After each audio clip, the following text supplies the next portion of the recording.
네, 안녕하십니까. 지난 시간에 이어서 이번에는 교재를 같이 보도록 하고요. 교재 보면서 판서 같이 확인해 보도록 하겠습니다. 판결의 효력 부분을 보시게 되면은 제일 먼저 로마자 1번에서 우리 이제 그 도해식 체계도하고 비교하면서 같이 보도록 합니다. 제일 먼저 판결의 효력 불가쟁력부터 같이 논의를 했었습니다. 정의 보시게 되면은 상소기한의 경과 등의 이유로 이제 재판 절차가 종료되는 것이죠. 예, 재판 절차가 종료가 되게 되면 더 이상 판결의 취소 변경을 목적으로 상소를 할 수 없게 되는 판결의 효력이 바로 불가쟁력이다.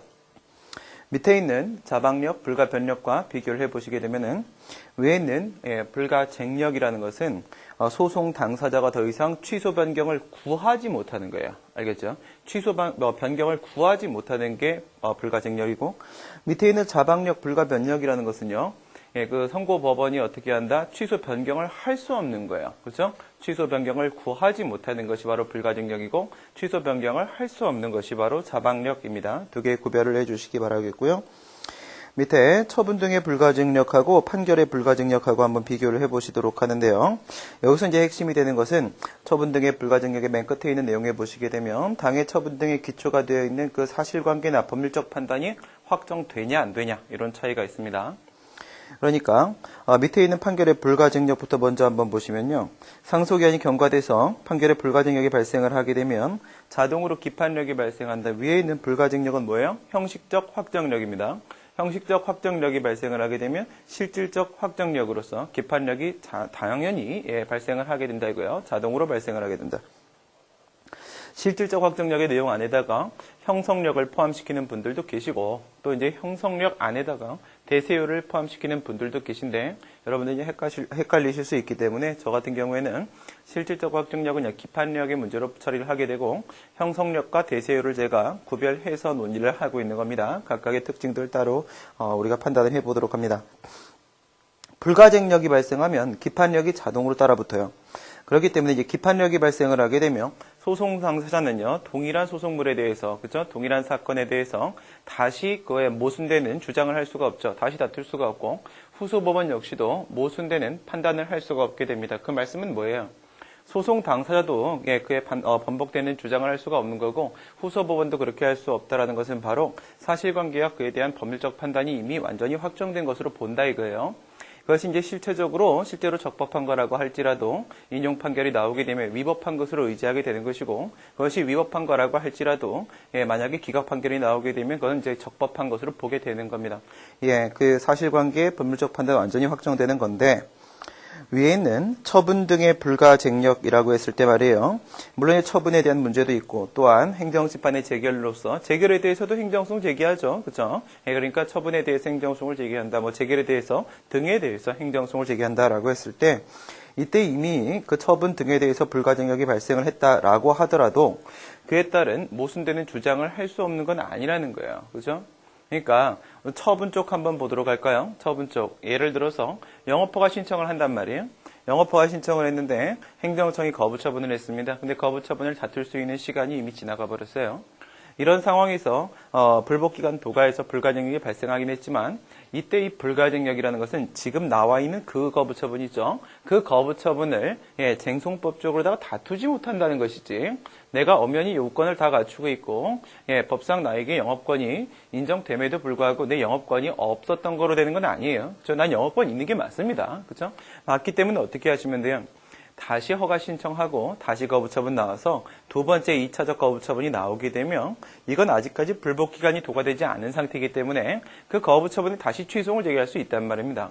그 말씀은 뭐예요? 이미 불가증력이 발생했음에도 불구하고 나의 이제 실체적 권리가 소멸되는 것은 아닙니다. 확정되는 게 아니기 때문에 다시 다툴 수 있는 기회를 또한 보장받을 수도 있다는 겁니다. 그 다음에 역시 마찬가지로 행정심판의 재결로서 이제 처분 등에 등 포함되어 있으니까 등 같은 경우를 여러분들이 생각해 보신다고 하더라도 재결 쪽에 불가증력이 발생했다. 좀 더 비슷한 건 재결 쪽이죠. 그렇죠? 왜 그러냐면 판결도 역시 사법 절차고 행정심판의 재결 역시도 준사법 절차 아닙니까? 그러면 재결에 대해서 불가증력이 발생하면 재결에 우리 그 기판력이라는 거 이런 거 있다고 했습니까? 우리 이제 도해식 체계도 보시게 되면 왼쪽 아래쪽에 보시면 판결의 효력과 재결의 효력을 이렇게 우리가 비교를 하고 있는데 어떤 차이가 있어요? 결정적인 차이가 기판력이 없다라는 거죠. 그죠? 그래서 재결에 불가증력이 발생한다라고 해서 그 재결에 대해서 기판력이 발생하는 게 아니기 때문에 이거는 처분과 마찬가지로 그 사실관계나 법률적 판단이 확정돼 버리는 건 아닙니다. 그렇죠? 그 부분 맨 끝에 부분에 사실관계 법률적 판단 확정되는 것 아니면 여기다 밑줄 그시고 별표를 수없이 쳐놓으시면 됩니다. 그 다음에 이제 자박력은 위에 있는 불가증력이랑 비교를 해보시게 되면은, 이거 행정행위 쪽에 있어서의 불가변력, 실질적 존속력과 똑같이 봐주시면 된다고 했죠. 이제 불가변력이라고 불러도 되고, 요건 이제 누가 하는 거예요? 소송 당사자 쪽이 아니라, 요건 이제 선고법원이 자기가 판단한 내용에 대해서 다시 취소나 변경할 수 없다, 뭐 이런 얘기입니다. 그죠? 그 다음에 이제 기판력 넘어가 보시고, 기판력이 적용되는 주관적 범위는 소송 당사자하고 후소법원하고 이렇게 있다고 했어요.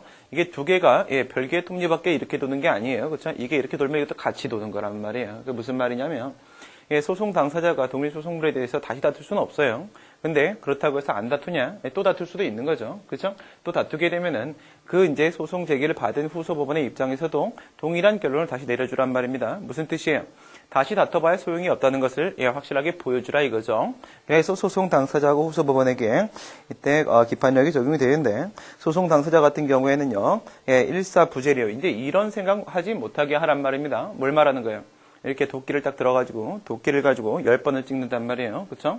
기술적으로 찍으란 말입니다. 무슨 뜻이에요?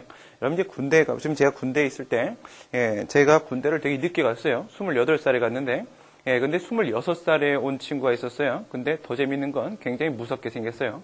더 재밌는 건 울산 조폭이에요. 그래서 신교대에서도 조교를 때리고 올라왔어요. 엄청난 친구죠. 왔는데 병장들도 상병들도 물론 저보다 뭐 한 5살, 7살 어리지만 그 친구들 뭐 어쨌든 저보다 이제 선임이니까 대우를 해야겠죠. 그런데 그 이제 병장이나 상병들도 이 친구를 건들질 못해요. 건들질 못하니까 저도 이등병이잖아요. 그쵸? 걔랑 저랑은 이제 2달 차이가 있었으니 같이 이등병 생활을 6개월 동안 같이 이렇게 합니다. 근데 이등병에서 1병까지는 이제 말을 하면 안 되거든요. 1년 동안 말을 하지 말아야 될 의무가 발생을 해요. 부작위 의무죠. 그래서 이제 말을 못 하는데 저만 말을 할 수 있게 됐어요. 이유는 하나예요. 부대 전체에서 이 친구를 관리할 수 있는 사람은 저밖에 없다고 생각한 거예요. 이유는 얘보다 나이 많은 사람은 저밖에 없다고 생각한 거예요. 군단 전체에서 나이가 제가 제일 많았거든요. 그러니까 저보고 어떻게 해보라는 겁니다. 뭐 어떻게 해요, 내가. 그죠? 할 줄 아는 것도 모르고. 부대 어떻게 돌아가는지도 모르는데, 그걸 내가 어떻게 알아요? 근데 이제 똥을 치우러 나갔어요. 대민지원을 나갔는데, 뭐 일병들도 상병들도 이제 상병이 뭐 이제 다 데리고 이렇게 나간 책임자가 돼서 데리고 나갔는데, 아무도 이 친구한테 밥 먹으란 말도 안 하고 말도 안 걸고 하는 거예요. 무서운 겁니다, 지금. 그죠? 어떻게 하겠습니까? 또 제가 또 가야죠. 그죠? 밖에서 또 제가 하던 일이 또 그런 일들 좀 하다가 꼭, 갔습니다. 가서, 너 왜 밥 안 먹냐? 그죠? 근데 이제 이 친구가, 자기는 이제 나이에 예민하다 이거예요. 나이에 예민하기 때문에 형님은, 형님밖에 없습니다. 그리고 이제 어쨌든 제가 또 고참이고 하니까, 이제부터는 저는 삽을 들지 말라는 겁니다. 도끼도 들지 말고 모든 건 제가 해야 될 일은 다 자기가 하겠다는 거예요. 우선 이제 편해졌나 생각을 해볼 수도 있겠죠. 하지만 만약 제가 이등병인데 일을 안 하고 얘가 다 해버리면 저는 이제 그 뒷 상황을 감당을 못합니다. 그죠? 괜찮다. 내가 할 일은 내가 하겠다. 이렇게 얘기를 했죠. 그런데 이제 이 친구가 이제 목욕탕에 이제 목욕을 하러 가야 되는데, 그죠? 이제 부대 안에 목욕한 데 있지 않습니까? 그렇게 이등병을 이렇게 쭈그리고 앉아서, 오늘 왜 이러죠, 제가? 이렇게 쭈그리고 앉아가지고, 일어나면 안 돼요. 이등병은 일어나서 씻으면 안 됩니다. 그죠? 쭈그리다가 앉아갖고, 이렇게 씻어야 됩니다. 둘이 이렇게 씻고 있었어요. 그죠? 근데 이제 아무도 데리고 안 가요. 그죠? 데려가야 되는데, 이제 제가 또 데려가죠. 데려가고, 뭐, 한두 달 먼저 왔다는 이유만으로. 옷을 벗겼습니다. 옷을 벗겼는데 깜짝 놀라고 말았죠. 몸에 이렇게 막 담배빵이 빠바바바바바바바 이렇게 있고요. 몸이 가재입니다. 이렇게 어깨 이만하고, 딱 이게 삼각형 딱 잡혀있고 완전 멋있는 거예요. 만져보고 싶어 빨래판이죠. 그래서 막 만졌어요, 제가. 이렇게 막 만지고 그랬는데, 뭐 담배빵 요거는 이제 한 놈 쓰러뜨릴 때마다 하나씩 찍는 거라고 하더라고요. 그래서 그거 참 대단할세. 이렇게 했는데, 근데 이제 제가 드리려고 하는 말씀은 이제 이 농담이 중요한 게 아니라 10번 찍어서 안 넘어가는 나무, 있다. 이거죠. 그죠? 그런 식으로 생각하면 안 된다는 거예요. 이 친구가 이런 식입니다. 괜히, 힘 좀 있다. 이렇게 생각하니까 기술이 없어요. 일하는 기술이 없으면서 나무를 베야 되는데, 아주 이제 굵은 나무 있죠. 나무를 베야 되는데, 기술적으로 찍으면 몇 번 만에 쓰러뜨릴 수 있음에도 불구하고, 아니면 전기톱 갖고 오면 되는 건데, 굳이 지 손으로 그걸 쓰러뜨리겠다 이거예요. 근데, 꼰토한 놈이어서 요걸 어떻게 하냐면 탁탁탁탁탁탁탁탁 이렇게 해서 쓰러뜨리려고 하니 반나절이 다 걸립니다. 이게 무슨 말씀을 드리는 거 관계없나? 무슨 말씀을 드리는 거냐면 소송을 제기한 다음에 자기가 말이에요. 변론주의 원칙이 적용되죠. 자기가 주장하고 자기가 입증해야지 자기가 이기는 거예요. 그렇죠? 근데 자기가 주장해야 될 것을 주장하지 못했고 자기가 그와 같은 사실이 있다는 사실을 그 존부나 진위를 입증하지 못해갖고 졌단 말이에요. 근데 10번째가 안 넘어가는 놈은 없다. 이렇게 생각을 해갖고, 두 번째 소송 제기하는 것도 받아주고, 세 번째 소송 제기하는 것도 받아주고, 이렇게 무한반복 게임은 인정할 수 없다는 거. 이게 바로 기판력이라는 겁니다. 한 번 실수했으면 끝이라고 보는 게 바로 기판력이죠. 그게 바로 뭐냐면, 소송 절차의 반복금지입니다. 그렇다고 기판력과 군대를 연결시키지 마시고요. 그 다음 이제 후소법원을 보시게 되면, 전소법원의 판결에 모순 저촉되는 판단을 하면 안 된다라고 이렇게 돼 있는데, 맨 밑에 있는 거 보세요, 판례. 제가 도해식 체계도 갖고 말씀드릴 때도 이렇게 말씀드렸어요. 처분에 대해서 취소를 제기했는데 여기서 이제 기각 판결이 나온 거예요. 기각 판결은 뭐죠? 기각 판결에 있어서의 기판력의 내용은 당해 처분은 적법하다죠. 적법한데 다시 이제 무효항의 소송을 또 제기하는 겁니다. 그죠? 이런 경우에 있어서 후소법원은 전소와 마찬가지로 당해 처분은 적법하다라고 해서 여기 기각 판결을 내려야 된다. 이게 바로 이제 후소법원에게 적용되는 모순금지요입니다. 모순금지요. 이건 이제 법적 안정성의 측면이라는 거죠. 그러니까 전소에서는 적법하다 그랬는데 후소에서는 위법하다 이러고 막 전소에서는 위법하다 그랬는데 후소에서는 적법하다 이래 버리면 어떻게 돼 버려요? 정신이 나가 버립니다. 그렇죠? 법적 안정, 정신적 안정성도 같이 깨져 버려요. 그렇죠? 그렇기 때문에 모순금지요라는 게 후소법원에 적용된다 이런 얘기고요. 그 다음에 이제 행정소송법에 명문 규정이 없다라고 되어 있는데 위에 것도 마찬가지였었습니다. 불가쟁력이나 자박력 같은 경우도 행정소송법에 뭐 그런 내용은 전혀 찾아볼 수가 없어요. 물론 이제 기판력에 대한 규정이 행정소송법에는 없고요. 재판의 본질적 효력이기 때문에 당연히 인정되는 것이다. 그 다음에 이제 판결의 내용에서 기각 판결 옆에다가 기각 판결 동그라미 하나 쳐놓으세요. 별표 좀 많이 쳐놓으시고 이렇게. 그렇죠? 왜 그래야 돼요? 뒤에는 뭐 형성력이나 기속력이나 이런 것들은 인용 판결에서만 인정이 되는 건데 유일하게 기각 판결이 인정되는 것은 기판력밖에 없다는 거죠. 그래서 기판력 거기 동그라미 쳐놓으시면 됩니다. 그다음에 이제 254페이지 넘어가시고 실질적 확정력이다 뭐 그런 얘기고 형식적 확정력이 발생을 하게 되면 당연히 실적 확정력이 발생한다 이거죠. 뭐 저쪽에 이제 노량진의 공무원 시험 같은 경우에는요 또 이런 문제가 나와요. 실질적 확정력이 발생했음에도 불구하고 형식적 확정력이 발생하지 않는 경우도 있다. 무슨 이런 쓸데없는 질문을 그렇죠? 형식적 확정력이 발생하면 자동으로 실적 확정력이 발생하는 거니까 실적 확정력이 발생했으면 형식적 확정력은 원래 전제되어 있는 거예요. 그렇죠? 뭐 그런 당연한 얘기를. 그다음에 이제 적용 범위 보도록 합니다. 이제 요거는 이제 기속력이나 기결력이랑 비교를 해주시라고 했죠. 행정행위의 기결력이라는 거 하자승계에서 나오는 논의 말하는 거예요. 기결력은 이제 성립 요건에 대한 문제로서 거기 이제 4개가 있어요. 그렇죠? 주관적 요건, 객관적 요건, 시간적 요건, 이제 플러스 그다음에 예측 가능성, 수인 가능성이라는 추가적 요건 이렇게 들어가고 이제 성립 요건이고 기판력이나 기속력에서 이제 논의되는 것은 이제 성립 요건이 아니라 적용 범위라고 했어요. 이미 발생했다 치고 그렇죠? 적용 범위 이제 3개 들어가는데요. 주관적, 객관적, 시간적 이렇게 들어갑니다. 인적 범위 방금 우리 얘기했던 대로 이제 소송 당사자하고 후소 법원에 미친다 이렇게 보는 것이고요. 그런데 거기 이제 소송 당사자, 소송상 제3자에게는 미치지 않는다 이렇게 되어 있는데 여기서 이제 소송 당사자를 우리가 이제 뭘로 본다고 했었습니까? 항고송을 제기하게 되면 이제 피고가 말이에요. 소송 당사자라고 하게 되면 원피가 말하는 거죠. 근데 피고가 행정소송법 13조의 특례 규정에 근거해서 행정청이 되는데 근데 여기서 기판력 적용을 받는 그 피고라는 것은 그 행정청을 말하는 게 아니라고 했어요. 행정청에 속한 공공단체 말하는 겁니다. 뭐 대표적으로 국가 이렇게 말하는 거죠. 그래서 이제 처분행정청이 속하는 국가나 공공단체. 이제 공공단체라는 것은 뭘 말하는 겁니까? 요거는 이제 지방자치단체 플러스 기타 공법상 법인 말하는 건데 그냥 지방자치단체라고 생각하시면 됩니다. 이제 얘네들한테 미치는 거다. 판례도 이렇게 보고 있는데 요거 관련돼서 제가 이제 앞에서 뭐라고 설명을 드렸냐면 이제 취소송이나 뭐 이런 항고송을 얘기를 했어요. 제기를 하고 나서 인용 판결이 나왔단 말입니다. 당해 처분은 위법하다. 근데 그 위법한 처분 때문에 손해가 발생을 했습니다. 그래서 이제 후소로 국가배상 청구를 했다라고 했을 때, 예, 기판력에 적용받는 친구가 누구라고요? 국가라고요. 그쵸? 그럼 이제 후소인 국가배상 청구 소송, 여기서, 예, 피고가 되고 있는 이 국가가 그 처분 적법하다 이렇게 주장하면 안 된다는 거예요. 그쵸? 전소에서 처분이 위법하다라고 하게 되면, 예, 국가는 어떻게, 예, 후소에서, 예, 그걸 적법하다라는 주장 못 한다. 누구에게 기판력이 적용되고 있기 때문에 그래요? 행정청이 아니라 국가에게 적용되고 있기 때문에 그렇습니다. 그렇죠? 예, 국가배상 청구송의 피고는 행정청이 아니라 예, 국가가 되는 것이죠. 그 다음에 여기서 이제 직권 취소 이거는 뭐냐면 위에서 방금 전에는 국가한테 기판력이 적용되기 때문에 국가배상 청구송에서 국가가 처분은 적법하다는 주장을 할 수 없다라고 말씀드렸는데 예, 행정청에게 적용되지 않기 때문에 이 부분입니다. 이제 행정청에게 적용되지 않기 때문에 예, 기판력과 관계없이 기각 판결에도 불구하고 기각 판결 기판력 미칩니까? 네, 미치죠. 그럼에도 불구하고 처분행정청한테 미치는 게 아니기 때문에 직권 취소할 수도 있다. 이런 문제인데 이제 거기 옆에다가 플러스 알파 써놓으시면 되죠. 예, 우리 지난 시간에 뭐랑 연결시켰어요? 기속력하고 연결시켰었습니다. 그렇죠? 예, 거기다 플러스 알파 써놓고 나서 이렇게 써놓으세요. 기속력 이코르 only 인용 판결 이거죠. 그죠? 기속력 이코르 예, only 인용 판결. 그러면 지금 기각 판결 문제였었죠. 그러니까 예, 기각 판결에서는 기속력 자체가 발생하지 않기 때문에 이때도 역시 직권 취소를 할 수 있는 근거가 될 수 있습니다. 그죠? 이게 뭐예요? 여기 이 부분에서 기판력에 반하지 아니하고 또한 기속력에 반하지 아니하고 기각 판결에도 불구하고 처분행정청은 다시 직권 취소해도 된다 이런 얘기입니다. 그죠? 예. 그다음에 이제 객관적 범위 넘어가시고 소송물에 대해서 적용되는 건데 왜 그렇게 했어요? 이건 소송법적 효력이기 때문에 그런 거죠. 예, 여기서 이제 기본적 사실관계 동일성이라는 문제가 생긴다. 뭐 이건 이제 당해 처분의 위법성 일반에서 그 당해 있잖아요. 당해 동그라미 치시고요. 그 당해 동그라미 친 걸 이렇게 화살표 당겨갖고 여기 기본적 사실관계 동일성에다 연결을 시켜 놓으세요.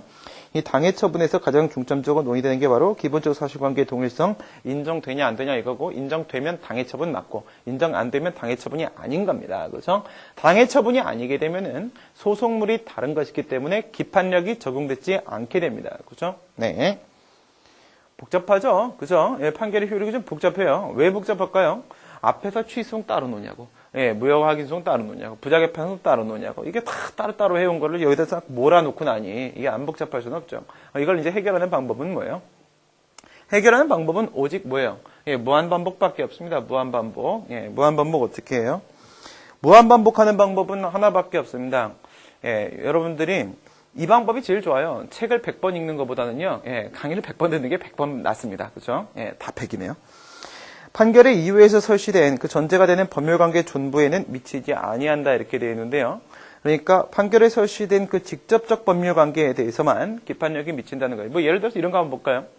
운전면 정지 처분이 있었어요. 정지 기간 중에 운전을 했어요. 그 다음에 이제 운전면 취소 처분이 나왔어요. 근데 물론 이제 행정심판 전치시 적용되니까 행정심판 거쳤다 치고 그다음에 여기 운전면허 취소 처분이 위법해갖고 예, 운전면허 취소 처분에 대해서 취소를 제기한 거예요. 근데 여기서 정지 기간이 아니었다 막 이렇게 해버리게 되면 앞에 있는 선행처분으로 운전면허 정지도 같이 문제가 되니까 이렇게 생각하지 마시고요. 예, 그냥 운전면허 취소 처분 자체가 그냥 문제였다고 생각을 해보세요. 예, 이렇게 생각을 해서 운전면허 취소 처분에 취소를 제기했습니다. 취소 판결이 나왔어요. 그럼 운전면허 취소 처분은 없어지는 게 맞죠. 근데 뭐는 아니에요. 운전면허 정지 처분이 없어지는 건 아니에요. 그렇죠? 그 전제가 되고 있는 정지 의무 부과되어 있는 그 전제가 되는 법률관계 A 법률관계, B 법률관계 형성력이라는 거 인정된다고 했죠. 그러면 이 비법률관계 처분이 B처분, A 법률관계 처분이 A처분이라고 하게 되면 이 B처분에 대해서 취소를 제기하게 되면 이 B처분이 없어지면서 B라는 법률관계가 변동이 되고 예, B라는 처분과 관련된 기판력이 발생하고 이런 거지 이 앞에 있는 A처분, A 법률관계에 영향 미치는 건 아니라는 거예요. 아시겠죠? 그 다음에 이런 거는 우리가 사실 반대로 생각하면요. 이쪽을 깨버리면 앞에 것도 깨지나 이거 아니야 라고 얘기를 했는데 반대로 이런 문제도 있죠. 여러분들이 작용법에서 하자승계 배울 때는요. 앞에 처분 위법하면 뒤에 처분 당연히 위법해지는가? 그건 원칙적으로 아니다. 이렇게 얘기한단 말이에요. 앞에 게 뒤에 거에 영향을 미치지 못하면 뒤에 것도 앞에 거에 영향을 미치지 못하는 게 당연하겠죠. 그렇죠? 이 하자승계에서 우리가 얘기할 때는 이런 얘기를 합니다. 행정소송의 기본 원칙상 어떻게 돼요? 예, 이것도 처분이고 이것도 처분이면 이것의 위법성이 이것에 승계되지 않는 것이 기본이므로 그래서 이것의 위법성은 여기에다 소송을 제기해서 제거하는 것이고 이것의 위법성은 여기다가 소송을 제기해서 제기하는 것이 원칙이다. 그러나 예외적으로 국민의 권리 구제가 심각하게 사각지대에 문제가 발생하는 경우가 생길 수 있기 때문에 예외적으로 하자승계라는 걸 한번 인정해 볼 수 있지 않겠느냐 라고 하는 건데, 그래서 우리 그걸 뭐라고 합니까? 이건 예외적인 법리 조작이다라고 얘기를 하지 않습니까? 그죠? 지금 이제 거꾸로 이렇게 올 수 없다 하는 거고, 하자승계는 이렇게 갈 수 없다 이렇게 하는 거고요. 그다음에 이제 소송 판결은 그 판결에서 확정된 소송 요건의 흠결에 관한 기판력이 발생하는 거 아니다. 이런 건 어때요? 만약에 말이에요. 행정심판 청구를 안 했다 이렇게 하면 이제 또 여러분들이 사실심 변론 종교시까지니까 그건 아니야 뭐 이렇게 생각하시고 똑똑하신 분이고, 그러면 이제 쉬운 걸로 한번 깨볼까요? 피고를 잘못 지정했어요. 피고를 잘못 지정해서 각하돼 있어요. 예, 각하돼 있는 상태인데 이번엔 피고를 제대로 지정을 하고 나서 소송을 제기했습니다. 이거 각하 판결이었단 말이에요. 그렇죠? 그러면 여기서 엄연히 피고를 제대로 지정을 했음에도 불구하고 여기서 앞에서 각하 판결 나왔으니까 그 각하 판결에 기판력이 미치니까 넌 여기서 다시 소송을 제기할 수 없어. 동일 소송물이야. 지금 저거랑 이거랑 이렇게 하는 건 아니라는 겁니다. 그렇죠? 예, 소송 요건 관련된 각하 판결에 대해서 소송 판결이 각하 판결이죠. 여기에 대해서는 기판력 미치는 거 아니에요. 예, 요건 다시 구비하고 가면 됩니다. 그 다음에 절차 형식을 위법을 이유로 하는 경우에도 기판력을 미치지 않는다. 오직 내용상 위법성에 있어서만 그 기판력이 미친다라고 했는데, 기판력이 미치는 위에 있는 그 객관적 범위가 뭔지 한번 보세요. 예, 당해 처분의 위법성 일반이라고 했는데 이게 뭐라고요? 이건 내용상 위법성만 말한다는 겁니다. 그렇죠? 그러면 이런 것 한번 생각해 볼까요? 만약에 A라는 처분이 있는데요. 그 A 처분에 다퉜습니다. 다퉜는데 이 A 처분이 위법했던 이유는 절차상하자예요. 청문을 미실시한 상태였습니다. 그렇죠? 근데 이 친구가 말이에요. 청문을 실시를 하고 나서 동일한 처분을 한 거예요. 여기 취소 판결 나왔겠죠? 그렇죠? 예, 뒤에 있는 기속력까지 한번 끌어와 볼까요? 데리고 와 보세요. 그러면 여기서 절차하자로 해서 취소 판결이 나왔습니다. 근데 처분행정청이 취소 판결 이후에 다시 그 절차상 흠결을 시정하고, 즉 위법 사유를 시정하고 동일한 그 A라는 처분, 침입적 처분을 했어요. 그럼 이 경우에 있어서 이 기속력에 반합니까 안 반합니까? 실체적으로 봤을 때 위법적 법에 대한 문제는 실체법적 문제라고 했어요. 이건 기속력과 관련된 문제라고 했어요. 예, 이거 기속력에 위반돼서 위법해집니까 아닙니까? 아니죠, 그렇죠? 예, 기속력이 적용되는 객관적 범위는 당해 처분의 구체적 위법 사유인데 여기선 청문이 없는 처분이고 이것은 청문이 있는 처분이기 때문에 얘를 취소 판결한 구체적 위법 사유는 청문이 없다는 것이고, 지금 이 구체적 위법 사유에 해당 사항이 없기 때문에 기판력의 객관적 범위 밖의 문제로서 기속력의 객관적 범위 밖의 문제이기 때문에 기속력에 적용을 받지 않고 기속력에 위반이 되지 않습니다. 그죠? 네. 그러면 이제 그 처분이 내용상 하자가 있냐에 대한 추가적 판단을 하게 될 것 뿐이에요. 앞에서 절차상 하자가 있었는데 이거 청문 없었고 이거 청문이 있는데 저 앞에서 저거 위법하다고 했으니까, 그죠? 요거 엄연히 적법해요. 기속력이 위반되지 않으니까요. 그렇죠? 여기서 기판력이 미친다 그래서 이거 청문 실시했음에도 불구하고 이거 위법하다 이렇게 말해야 되냐? 그건 아니라는 거예요. 알겠죠? 기판력은 내용적 문제일 뿐이라는 겁니다. 다시 정리할까요? 소송재판하고 본안재판이 있어요. 소송재판 쪽에는 기판력이라는 거 없다 이겁니다. 본안재판이 있어요. 이 본안재판에서도 절차나 형식상 하자 이쪽에는 기판력이 없다 이겁니다. 내용상 하자와 관련된 문제예요. 그죠? 왜 그 처분을 했는지 그 부분에 대해서 기판력이 미친다 이겁니다. 아시겠죠? 예, 내용상 하자에 국한시키셔야 돼요.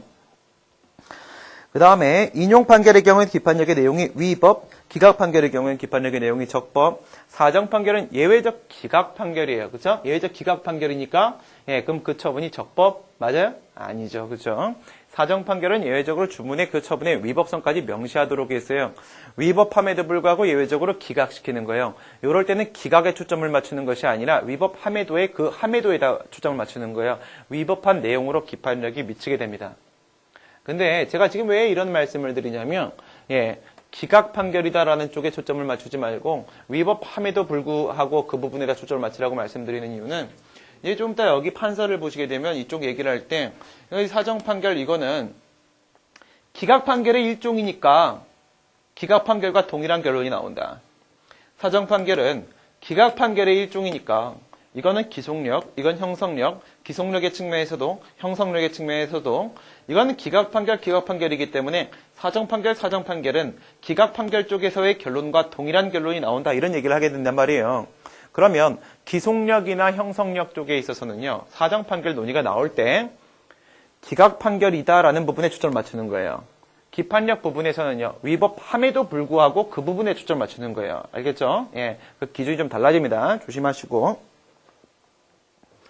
그 다음에 이제 밑에 보시면 이제 선결 관계 논의가 있는데, 예, 전소가 항고송일 때, 뭐 여기 지금 취송 얘기하고 있죠? 예, 뒤에 후소가 국가배상일 때, 그 다음에 전소가 국가배상일 때, 후소가 취송일 때, 항고송일 때 이렇게 두 개 비교하고 있습니다. 예, 이제 요거는 어떤 식으로 우리가 얘기를 하는 거라고 했냐면, 이렇게 한번 생각을 해보도록 할게요. 빈 공간 있으니까. 이렇게 있어요. 이렇게 있어요.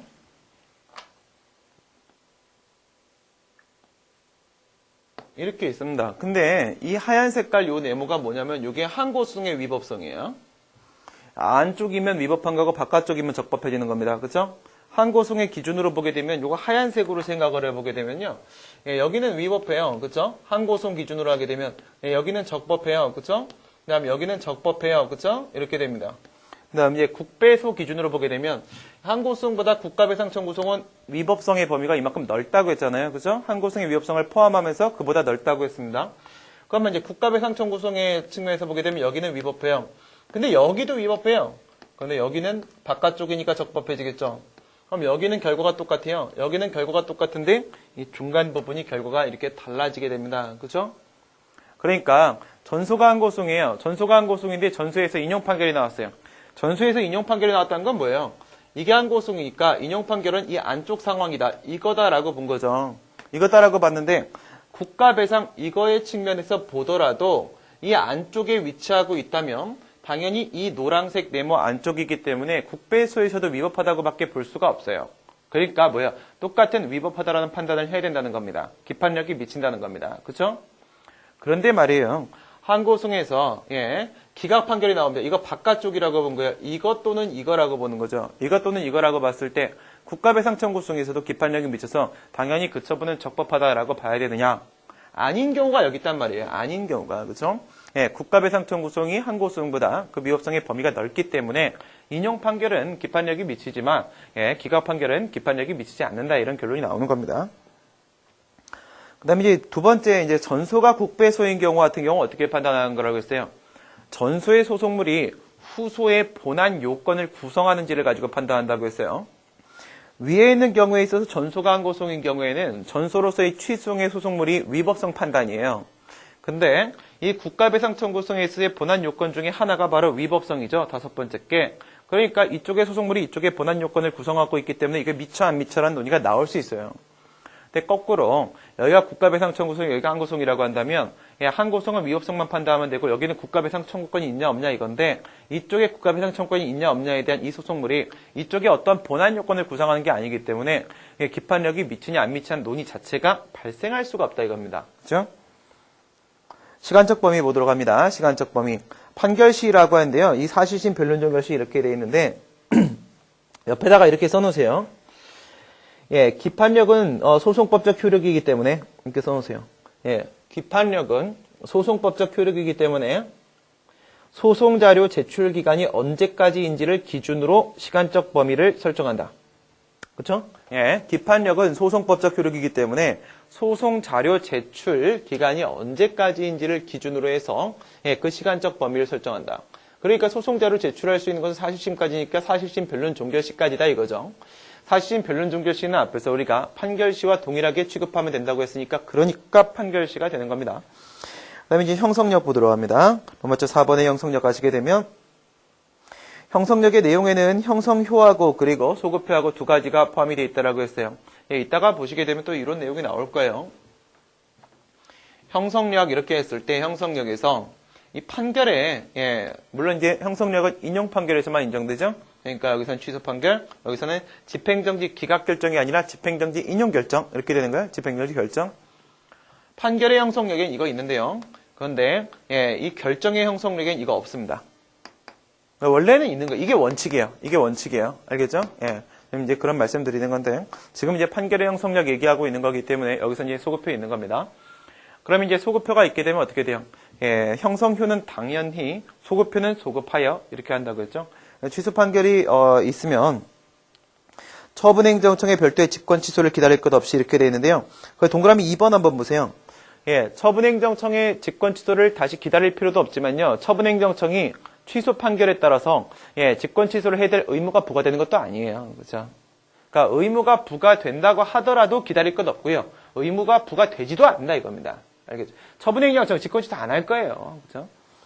그래서 별도의 직권 취소를 기다릴 것 없이 당연히 동그라미 치시고 그 당연히가 바로 형성효, 그 다음에 소급하여 이게 바로 소급효. 근데 이제 이게 뭐예요? 우리 이제 도해식 체계도 보시게 되면은 형성력 부분에서 말이죠. 형성력 부분에서 밑에 3번 구조 부분이었죠. 이 처분 등이 즉 법률관계 법률상 원인이 됐던 그 처분 등을 효력을 소멸시켜버리기 때문에 밑으로 내려서 점이 돼버리고 그럼 법률관계가 A라는 법률관계에서 B라는 법률관계로 바뀐다.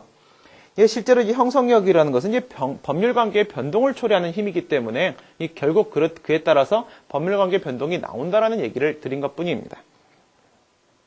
형성력의 괄호 맨 끝에 보시게 되면 이 처분의 효력이 자동으로 소멸됨에 따라서 기존의 법률관계 변동을 가져오는 효력이다 이렇게 되어 있는데 물론 이 형성력 소급표 둘 다 포함되고 기존의 법률관계의 변동을 가져오는 효력 거기다 밑줄 그으시고요. 화살표 땡겨서 이렇게 써놓으세요.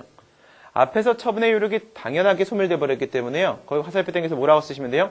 법률상 원인 소멸 이겁니다. 그렇죠? 법률상 원인이 자동으로 소급하여 소멸되는 거예요. 법률상 원인이 소멸되기 때문에 법률관계의 변동을 초래하게 된다. 이런 얘기죠. 그 다음에 이제 판례 보시게 되면요. 취소 판결이 확정되면 별도의 취소라는 절차를 요하지 않는다. 그냥 위의 내용이고요. 취소를 해야 될 의무를 지지 않는다. 아까 말씀드렸던 내용이고요. 공무원에 대한 파면 처분이 나왔는데 거기에 취소를 제기해서 취소 판결을 받았는데 그러면 공무원의 신분은 자동으로 회복되나? 그렇다는 거죠. 처분행정청이 다시 파면 처분을 취소할 이유도 없는 거고, 공무원 임용 결정을 다시 할 이유도 없는 거고, 그죠? 원래의 법률관계로 되돌려 놓는 것 뿐입니다. 그죠? 그래서, 형성력이 인정되기 때문에 공무원의 신분은 회복이 당연히 된다. 판결의 내용 보시게 되면, 기각 판결에 미치고, 나머지는 전부 다 인용 판결에서만 미친다라고 했습니다. 인용 판결에서만. 이 부분 잠깐 보도록 하겠습니다. 이런 거 한번 생각해 보세요. 형성력이 있어요. 형성력이 이렇게 있는데 처분은 위법하다라고 해서 인용 판결이 나왔습니다. 취소 판결이 나온 거죠. 형성력은 인용 판결에만 미친다고 했죠. 적용이 됩니다. 그러니까 네가 처분을 위법하게 했으니까 그 처분은 형성효, 당연히 소급효, 소급해서 소멸되는 것이다. 라는 힘이 바로 형성력입니다.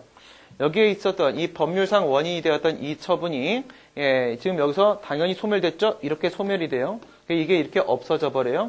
없어져 버리면 얘의 법률상 원인이 얘가 됐었는데 얘는 이제 법률상 원인이 소멸됐기 때문에 이렇게 법률관계가 변동이 발생하게 되죠. 이 법률관계 변동되는 이 부분이 바로 형성력이라고 말하는 거죠. 이 처분이 침익적 처분이어서 다퉜을 거니까 지금 이 A라는 법률관계는 침익적 법률관계였었겠죠. 이 침익적 처분이 없어졌으니까 이 A라는 침익적 법률관계는 수익적 법률관계로 이렇게 바뀌겠죠. 이런 얘기였는데 기각 판결에다가 형성력이라는 걸 적용을 시켜버리게 되면 어떻게 되냐 이거예요. 너는 처분행정청 아주 적법하게 처분을 잘 하였다. 근데 너는 적법하게 처분을 했지만 당연히 그 처분은 소멸된다. 이렇게 해야 되면 기각 판결에다 형성력을 미친다라고 보게 되는 거죠. 너는 처분을 적법하게 했지만 그렇지만 당연히 그 처분의 효력은 소멸된다. 이러면 기각 판결의 형성력이 적용된 거예요. 그럼 어떻게 하면 돼요? 그 침익적 처분이면 적법인지 위법인지 신경 쓰지 마세요. 그냥 소재기 하세요. 그쵸? 인용이든 기각이든 뭐 될까. 하지만 소재기만 적법하게 해주세요. 그렇게 되면 무조건 그 침익적 처분은 없어져 버리겠죠. 이건 말이 안 되는 거죠. 그쵸? 위법해도 적법해도 그 처분은 소만 제기하면 당연히 없어진다. 그럼 행정청은 처분을 차라리 안 하는 게 100번 낫습니다. 그쵸? 그러면 이제 뭐가 없어지겠어요?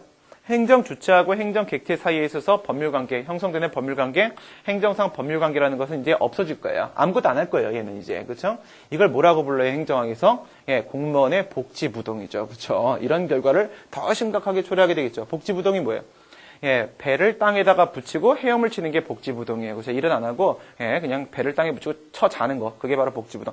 뭘 해도 없어질 겁니다. 뭘 해도 없어질 건데 뭘 합니까? 그죠? 이런 결과가 초래된다 이거죠. 그래서 형성력은, 거기에는 안 미쳐요. 기각 판결에. 그러면 여기도 볼까요? 각하 판결이 나오게 되면 형성력이 미칠까요?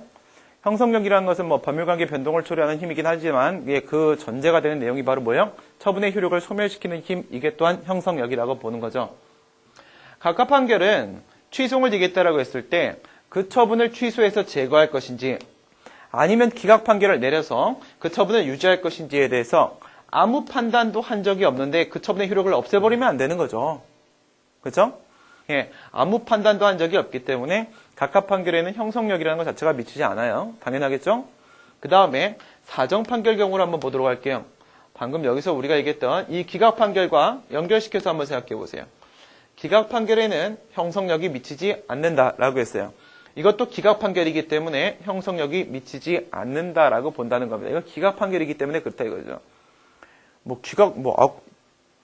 아까 사정 판결에서 기각 판결인지 아닌지가 중요한 게 아니라 위법 함의도가 중요하다며 여기서는 왜 이래? 그냥 제가 기준을 잡아드린 거예요. 이거는 여러분 상식적으로 생각해봐요. 사정 판결이 뭔지. 어떤 기성의 공공몽의 상태를 유지할 필요가 있기 때문에 위법함에도 불구하고 처분을 좀 유지시키자. 처분 좀 유지시키자. 이게 사정 판결이에요. 그렇죠? 유지시키자 하겠는데, 네, 그래. 우리 그 처분의 효력을 유지시키자. 처분의 효력이 소멸되었다. 말이 안 되는 짓이잖아요. 그럼 사정 판결 뭐 하랍니까? 그렇죠? 그러면 이제 법원은 뭐 하겠어요? 또 복지부동할 겁니다. 그렇죠? 예, 사정 판결을 할 만한 어떤 공익상 필요가 있는지 여부는 신경 쓸 필요가 없어요. 그렇죠? 사정 판결 해도 없어지는데 뭐 하라 합니까? 이건 말이 안 되는 거기 때문에 어디서만 인용 판결에서만 미친다 이겁니다. 이런 내용을 지금 얘기를 하고 있는 기준이 뭐냐면 이거예요. 이 판결의 효력이라는 걸 지금 우리가 단계적으로 얘기를 하고 있는데 이 판결의 효력이라는 것이 어떤 판결에 적용되는지에 대한 판단을 지금 내려보고 있는 상황입니다. 근데 여기서 판결이라고 하게 되면 소송재판의 소송 판결하고 본안재판의 본안 판결하고 이렇게 있는데 이 소송 판결이라는 것은 소송 요건을 다 구비했는지에 대한 요건 심리에 대한 문제인 거고 그 다음에 본안 판결이라는 것은 본안 요건을 구비했는지 즉 처분이 위법한지 적법한지에 대한 판단을 하는 걸 본안 심리를 말하는 거고요.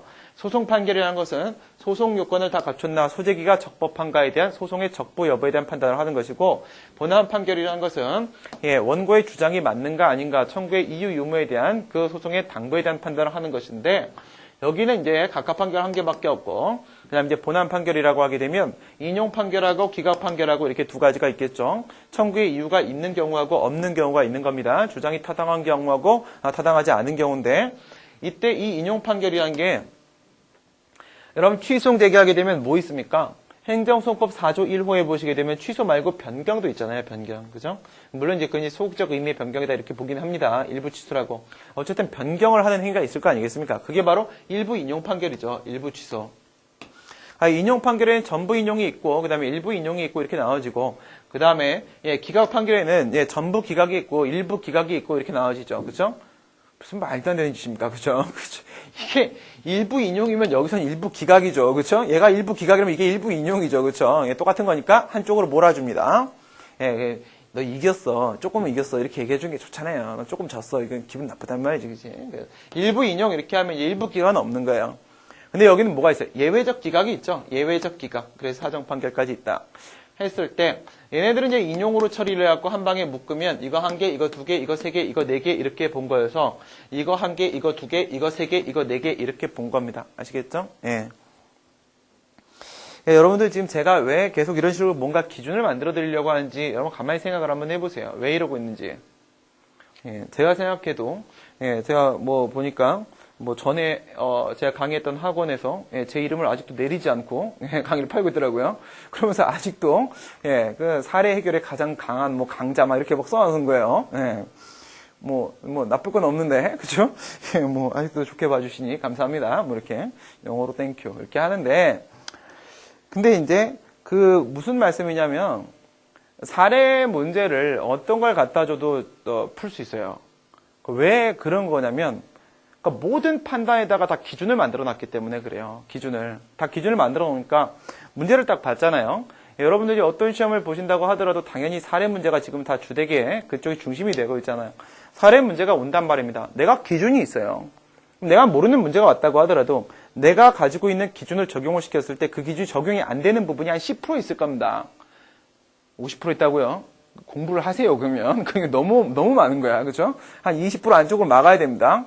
근데 결정은 어디서 나는 거예요? 그 10%, 20%에 내가 보지 못했던 부분이 등장을 했는데 이걸 해결할 수 있냐 없냐 이거에 의해서 사실상 결론이 나오는 거죠. 그러면 80점은 당연히 나오는 거 그런 게 아니잖아요. 요걸 10%, 20% 해결을 하게 되면 어떻게 돼요? 이거 해결을 못하면 나머지가 다 감염돼서 다 틀린 답이 된단 말이에요. 그죠? 요걸 어떻게 해결하겠냐 이건데 내가 가지고 있는 기준을 적용을 시켜서 요게 뭐가 지금 내가 모르는 부분인지를 찾아낼 수만 있다면 해결을 볼 수 있어요. 어떻게 해결 보냐고요? 거기 뭐 학설인지 판례인지 모르시면요. 상식적으로 다 그냥 경우의 수 나눠가지고 들어가면 결론 다 나오게 돼 있습니다. 그쵸? 그러니까 내가 기준을 다 마련하고 있으면 어떤 문제가 출제가 된다고 하더라도 다 대응할 수 있는 능력이 있다 이거예요. 알겠죠? 그래서 제가 지금 계속 기준을 이렇게 잡아드리려고 하는 겁니다. 형성력 다시 내려가시고, 내려가시고, 기각 판결에 미치지 않는다. 근거 규정. 형성력의 근거 규정이 따로 있습니까? 없죠. 29조가 대세효 규정이라고 했어요. 근데 이게 뭐가 되면 일반적으로 이걸 인정을 한다, 이걸. 뭐, 옆에 써놓으세요. 간접적 근거. 그죠? 간접적 근거라고 처리해 있었죠. 왜냐하면 이게 대세효 규정이긴 한데 대세효라는 것은 형성력을 소송상 제3자에게 원용하는 힘이기 때문에 대세효는 형성력의 존재를 전제로 하고 있습니다. 대세효를 인정한다는 것은 형성력을 인정한다는 것을 말하는 것이죠. 그래서 이제 학자들에 따라서는 대세효는 형성력의 하나의 속성이다라고 보시는 분들도 계시고 형성력과 대세효는 단계적으로 검토해야 된다라고 보시는 분들도 계신데 저는 이제 단계적으로 접근을 하고 있는 것뿐입니다. 저는 모든 걸 다 단계적으로 다 나눠요. 그래야지 헷갈리지 않아요. 아시겠죠? 대세효 넘어가시고, 로마자 5번. 제3자효라고도 합니다. 소송상 제3자에게 뭐가 미치는 거예요? 동그라미 치세요. 형성력. 형성력이 소송상 제3자에게도 용인되는 힘, 이게 대세효인데, 이거는 직접적 근거가 있는 놈 둘 중에 하나죠. 두 개가 있었어요. 29조, 30조. 형성력, 기속력. 그 중에 형성력입니다. 그다음에 이 공매 처분에 대한 취소 판결이 있게 되면 재산의 그 당해 재산의 경락인에게도 재산을 취득하지 못하는 결과를 초래하게 된다. 이건 뭐예요? 그러니까 과세 처분을 했는데요. 갑이라는 친구가 있어요. 갑이 납세 의무를 불이행했습니다. 그래서 강제 징수를 들어갔어요. 독촉압류 공매 청산이 공매가 뭐예요? 경매죠. 경매. 그렇죠? 경매인데 공익 목적으로 이루어지는 경매 공경매입니다. 공매. 그럼 이제 갑의 재산을 가져다가 압류해서 갑의 재산을 가져다가 법원에서 경매를 하겠죠. 경매를 했는데 그걸 누구에게 낙찰됐다 이거요? 을에게 낙찰됐다 이거요. 근데 갑이 말이에요. 그 공매 처분을 위협한 겁니다. 이렇게 한단 말이에요. 공매 처분 처분성 인정됩니까? 판례가 인정하죠. 그렇죠? 그래서 공매 처분의 취소를 제기해서 취소 판결이 나왔어요. 그러면 공매 처분의 원고는 누구예요? 공매 처분 취소의 원고는 갑이죠. 그 다음에 피고노가 돼요. 세무서장이 되죠. 세무서장이 한국자산관리공사 어쨌든 세무서장이라고 보세요. 과세관청이라고. 세무서장하고 갑한테는 어떻게 돼요? 공매처분 없는 거야. 근데 이 재산을 가져간 경락인 을에게는 공매처분이 있는 거야. 그러면 이 경락인 을의 뭐예요? 재산권 인정이 되죠. 이렇게 되면 갑은 자기 재산 돌려받을 수가 없단 말이에요. 그렇죠? 그렇기 때문에 어떻게 판단한다? 대세효가 적용된다 이거예요. 얘도 재산권 인정 안 된다 이거죠. 그 이상 생각하지 마세요. 아시겠죠? 제가 이제 처음에 이거 공부할 때 이럴 때는요, 대세효가 인정되지 않는 상황에서의 권리구제 방법은 막 이렇게 했었어요. 부관 이런 거 나오잖아요? 부관 여기서 뭐 독립행송 가능성에 대한 학설 3개하고 독립 취소 가능성 학설 4개하고 했을 때 이 각각의 3-4에 있어서의 경우의 수와 취소와 무효를 구별을 해서 적용을 시키고 말하니까 한 76개의 경우의 수가 나와요. 이제 그에 따른 결론을 한번 다 도출해 봤어요. 그리고 선생님한테 가져갔어요. 어떻게 생각하세요? 이러지 마라고 하시더라고요. 그래서 죄송합니다. 뭐 하는 짓이에요 이게. 이 중에 어느 견해가 타당한지 결정하면 되고 이 중에 어느 견해가 타당한지 하나 결정하면 돼요. 그러면 내가 타당하다고 생각한 길로 살아가는 거지. 모든 상황을 어떻게 다 고려하고 삽니까? 그렇죠? 필요에 의해서 그 중에 하나의 길을 한번 생각해 보라고 하게 되면 생각해 보겠지만 그래서 재산권 인정 안 된다. 그 다음에 인근 주민이 주유소 설치 허가에 대해서 취소 판결이 확정되게 되면 주유소 업자에게도 허가 효과가 없다. 그러니까 인근 주민이 여기서 주유소 안 했으면 좋겠다라고 해서 그 허가 처분에 대한 취소를 제기했어요. 근데 허가 관청이 만약에 관악구청장이에요. 그리고 나는 인근 주민 갑이에요. 근데 주유소 업자는 을이에요. 근데 우리 사이에는 주유소 영업부가 없다. 근데 얘한테는 있다. 그러면 얘는 주유소 영업할 거란 말입니다. 그럼 취소를 제기한 의미가 없어지죠. 이게 바로 뭐예요? 실효적 권리구제. 그죠? 실효적 권리구제라는 측면에서 이런 대세효를 인정하게 된다 이겁니다. 그런데 지금 여기 대세효 옆에다 이렇게 써놓으세요. 플러스 알파 원고 적격. 이런 상황이 나오는 경우는 항상 언제입니까? 제3자효라고 했잖아요. 그죠? 이 판결의 제3자효죠. 행정행위의 제3자효가 문제될 때 판결의 제3자효도 필요해지는 것이겠죠. 즉, 이 같은 논의는 제3자효 행정행위에서만 논의가 나오게 돼요.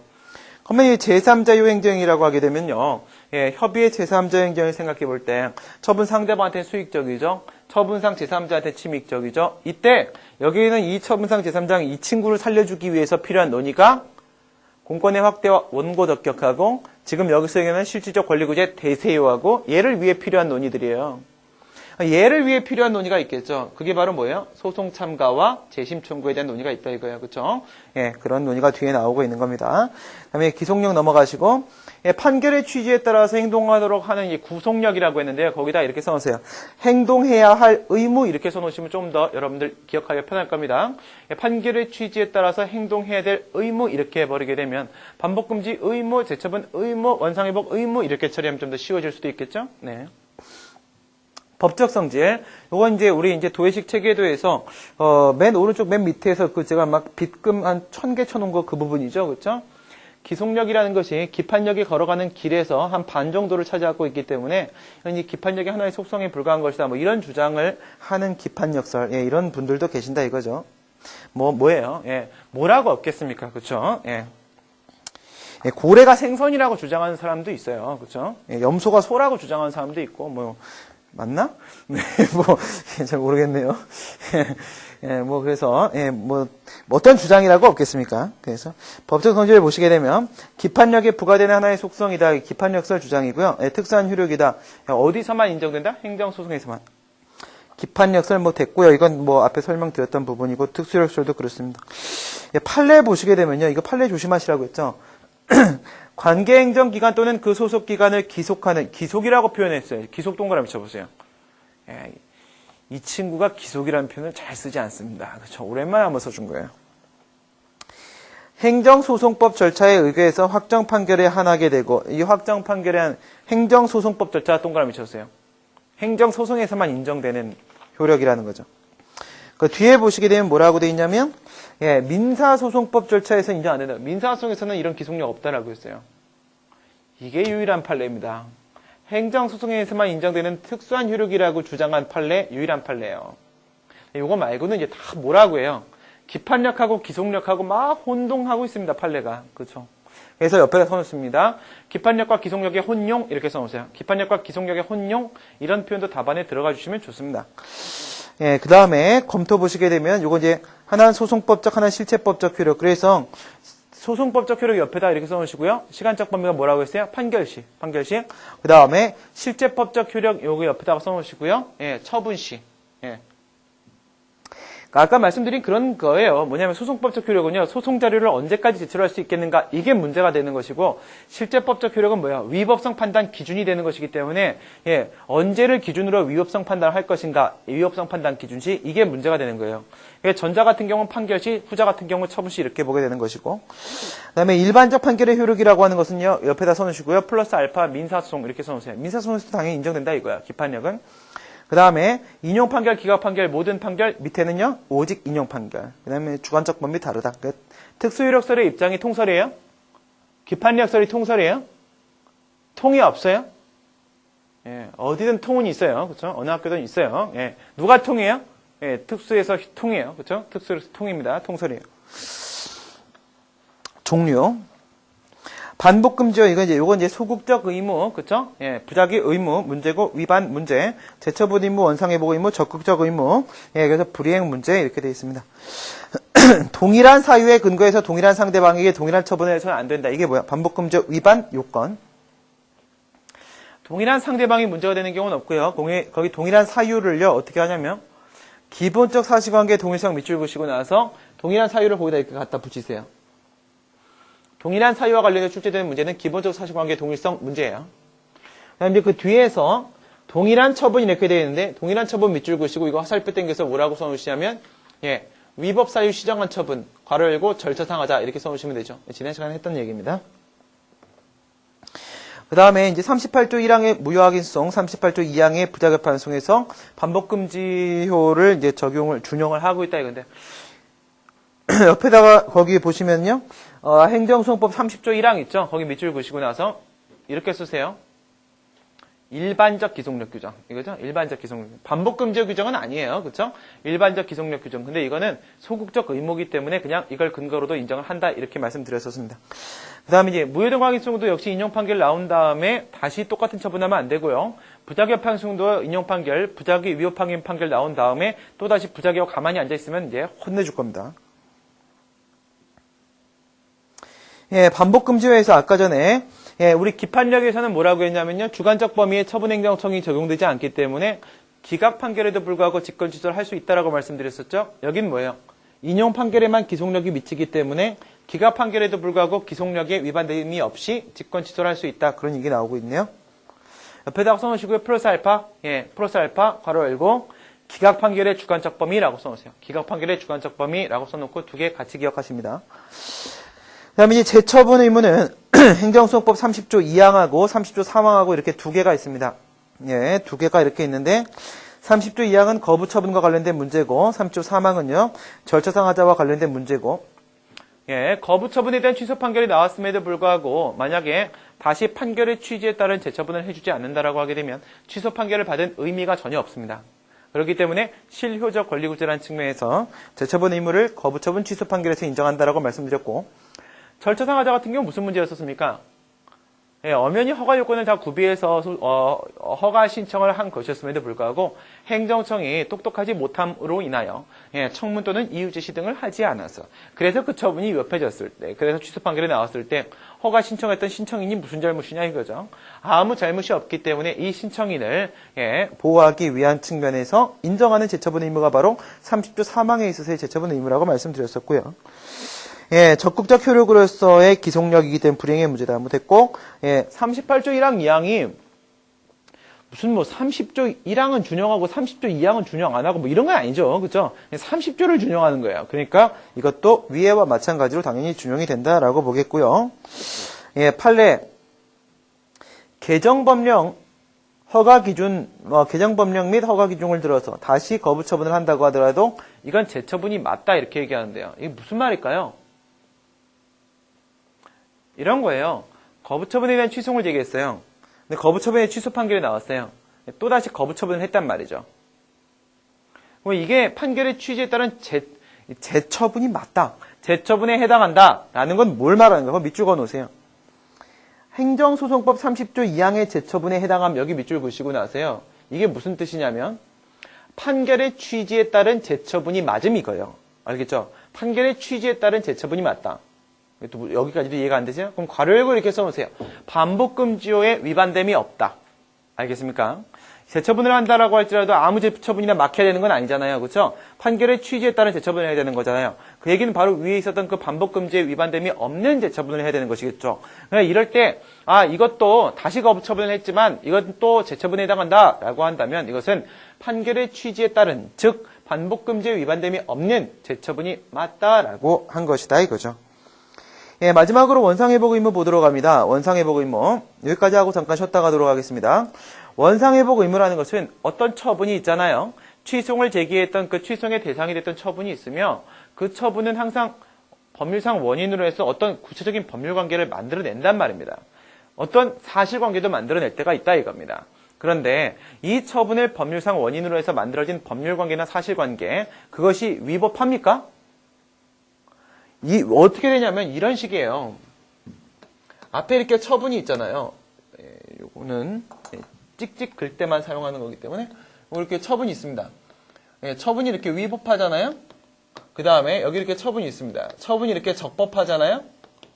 그러면 이에 따라서 발생한 이제 법률 상태이든 아니면 사실 상태이든 결과 상태가 이렇게 있잖아요. 법률상 원인이 되는 그 처분이 위법하면요. 그에 따라서 발생한 이 결과 상태는 당연히 위법해요. 근데 그 법률상 원인이 됐던 그 처분이 적법하잖아요? 그러면 그에 따라서 발생하는 결과 상태가 무조건 적법하냐? 그게 아니고요. 이게 이렇게 위법할 때도 있고 그 다음에 이게 적법할 때도 있고 이렇게 있습니다. 그래서 여기도 위법, 여기도 위법 둘 다 이렇게 존재할 수 있다 이거예요.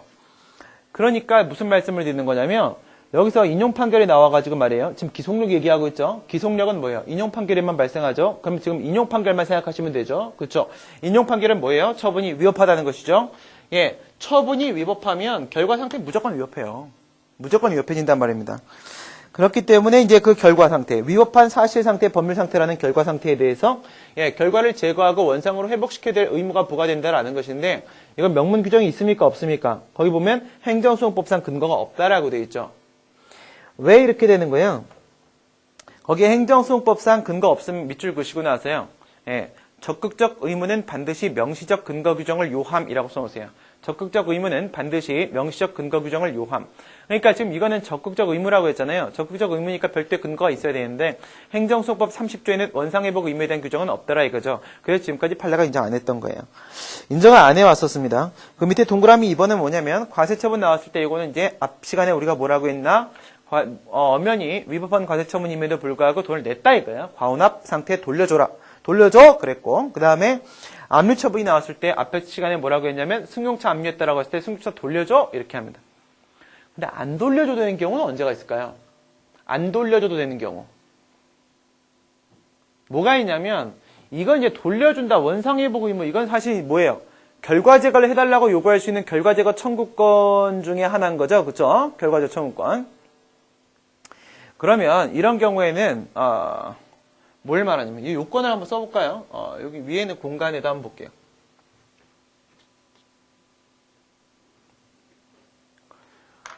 결과제거 청구권이 인정되기 위해서는요. 첫 번째, 반드시 처분일 필요는 없고요. 처분은 당연히 포함되는 것이고요. 공행정작용이 있어야 됩니다. 이거 당연히 포함되죠. 포함되고. 예, 그 다음 이제 두 번째, 그 상대방이 어떤 이제 법률상 이익이 침해돼야 돼요. 이게 당연히 이것은 우리가 알고 있는 법률상 보호 이익을 말하는 거 맞습니다. 그 다음에 이제 세 번째, 반드시 얘가 뭐예요? 얘가 반드시 위법해야 된다? 이런 걸 요하진 않아요. 왜 그러냐면 아까 전에 처분이 위법한 경우에도 결과가 위법해질 수 있지만 처분이 적법한 경우에도 결과가 위법해질 수 있다고 했죠. 그러니까 여기에 있는 거 법률상 원인이 되는 이 행위가 위법할 것까지 요구하진 않아요. 하지만 결과는 위법해야 됩니다. 그래야지 결과를 제거하는 거죠.